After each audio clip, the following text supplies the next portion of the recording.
আজকে এক ফ্যাসিবাদকে সরিয়ে আরেক ফ্যাসিবাদ বাংলাদেশে জন্ম হচ্ছে। আপনারা শুনেছেন আমাদের শ্যামপুর, কদমতলী, গ্যান্ডারিয়া থেকে শুরু করে কামরাঙ্গীচর বিভিন্ন এলাকায়, মোহাম্মদপুর, মিরপুর বিভিন্ন এলাকায় আমরা দেখলাম সেখানে নানাভাবে আমাদেরকে হয়রানি করা হয়েছে। এখন অনেক চালকরা হাসপাতালে পঙ্গুত্ব বরণ করছে, অথচ আমরা স্বপ্ন ছিল এই স্বৈরাচার শেখ হাসিনা বাংলাদেশ থেকে পালিয়েছে, আমরা মনে করেছিলাম ফ্যাসিবাদ উচ্ছেদ করেছি, কিন্তু অত্যন্ত দুঃখের সাথে বলতে হয় আজকে এক ফ্যাসিবাদকে সরিয়ে আরেক ফ্যাসিবাদ বাংলাদেশে জন্ম হচ্ছে। বন্ধুগণ, আজকে আমরা পরিষ্কার ভাষায় বলতে চাই, অতীতে বলেছি, আওয়ামী লীগ সরকার আমল আমরা বলেছি আমাদের অটো চালকের পেটে লাথি দিলে আপনাকে পিঠে দেওয়া হবে। আজকে আমরা বলতে চাই বর্তমান যারা উপদেষ্টা রয়েছেন এবং যারা আমার অটো চালকের উপরে হামলা করছেন, এই আন্দোলন বাধা সৃষ্টি করছেন, তাদেরকে বলতে চাই আপনার সাবধান হয়ে যান, তা না হলে ওই শেখ হাসিনার পরিণতি আপনাদের হবে। ওই 40 লক্ষ অটো চালক যদি রাস্তায় নামে আপনার পলাবার রাস্তা পাবেন না, কারণ আমরা কোনো চুরি করি নাই, কোনো সন্ত্রাসী করি নাই, আমরা কোনো জবরদখল করি নাই, আমরা কাজ চেয়েছি, পরিশ্রম করি। সংগ্রামী বন্ধুগণ, আজকে এই অটো চালকরা অনেক ঋণ করে একটা অটো কিনেছে, যদি অটো অবৈধ হয়, যখন আমদানি করা হয়েছিল তখন কেন বললেন এটা অটো অবৈধ?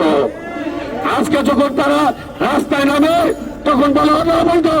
আমরা পরিষ্কার ভাষা বলতে চাই, হাইকোর্টের রায় আমরা মানি না, আমরা হাইকোর্টের রায় মানি না, এবং হাইকোর্টকে বলবো আপনার হাইকোর্টকে বলবো আপনার পূর্ণ বিবেচনা করবেন এবং সুপ্রিম কোর্টের যে রায় দিয়েছে সেটা বাস্তবায়ন করতে হবে। সংগ্রামী বন্ধুগণ, আজকে আমরা অটো চালক ঐক্যবদ্ধ বিভিন্ন জায়গায় হামলা হচ্ছে এবং মামলা দিচ্ছে, মিথ্যা মামলা, আমরা সেই মামলা প্রত্যাহার দাবি করছি। এবং কোন মামলা দিয়ে কোন অটো চালকরা হয়রানি করলে আমরা সংগ্রাম পরিষদ সারা বাংলাদেশে 40 লক্ষ অটো চালককে সংগঠিত করে আমরা বৃহত্তর আন্দোলন করে তুলব। সংগ্রামী বন্ধুগণ, আমরা ছাত্রদের পক্ষ থেকে বলতে চাই, এই যে গণ অভ্যুত্থান সংগঠিত হয়েছে, সেই গণ অভ্যুত্থানে শুধু ছাত্রদের ভূমিকা ছিল না, আমরা দেখেছি যে শ্রমিক ভাইয়েরা আমাদেরকে কিভাবে করে হাসপাতালে নিয়ে গিয়েছিল। আজকে আমরা দেখেছি যে কিভাবে করে সেই শ্রমিকের পেটে লাথি মারা হচ্ছে। আমাদের শ্রমিকেরা যখন তার জীবিকার জন্য পথে নেমেছে, আজকে আমরা শ্রমিকদের দেখেছি কিভাবে করে লাঠি সোটা নিয়ে তাদের উপর হামলা করা হয়েছে। আমরা বলতে চাই যে আপনারা যদি খাবারের সন্ধান দিতে না পারেন, আপনারা যদি শ্রমিকের কাজ দিতে না পারেন, তাহলে আপনারা কোনোভাবেই তারা নিজেরা যে ব্যবস্থা করেছে সেই ব্যবস্থাকে আপনারা উচ্ছেদ করতে পারেন না।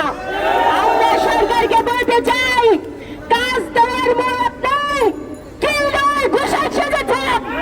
আপনারা বাংলাদেশের একজন মানুষকে যতদিন পর্যন্ত কাজের আওতায় নিয়ে আসতে না পারবেন, ততদিন পর্যন্ত কোনো উচ্ছেদ চলবে না।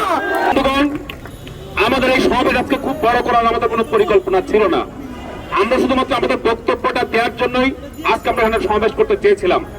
কিন্তু আমরা গত 3 দিন যাবৎ যে দৃশ্যটা দেখলাম, আমাদের এই কর্মসূচি ডিক্লেয়ার করার পর থেকে আমাদের বিভিন্ন এলাকায়, আপনারা শুনেছেন আমাদের শ্যামপুর, কদমতলী, গ্যান্ডারিয়া থেকে শুরু করে কামরাঙ্গীচর বিভিন্ন এলাকায়, মোহাম্মদপুর, মিরপুর বিভিন্ন এলাকায় আমরা দেখলাম সেখানে নানাভাবে আমাদেরকে হয়রানি করা হয়েছে।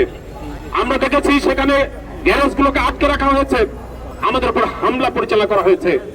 আমরা বলতে চাই, কারা এই হামলা পরিচালনা করেছে আমরা আজকে দেশবাসীর কাছে জানতে চাই। আমরা কারোর নাম বলতে চাই না, কিন্তু আমরা পরিষ্কার করে বলতে চাই, এই কাজটি কারা করলো, এই ধরনের উস্কানি কারা সৃষ্টি করলো, কারা আমার শ্রমিকের বুকে লাথি মারলো, আজকে সেটা আমাদের সরকারকে এটা বের করতে হবে। আমরা পরিষ্কার করে বলতে চাই, এটা বের করতে হবে। আর আমরা দেখছি বিভিন্ন মিথ্যা মামলা দিয়ে হয়রানি করা হচ্ছে, আমরা পরিষ্কার করে বলতে চাই, এই যে মিথ্যা মামলা দেওয়া হয়েছে সেই মিথ্যা মামলা প্রত্যাহার করতে হবে, হয়রানি বন্ধ করতে হবে, পরিষ্কার কথা।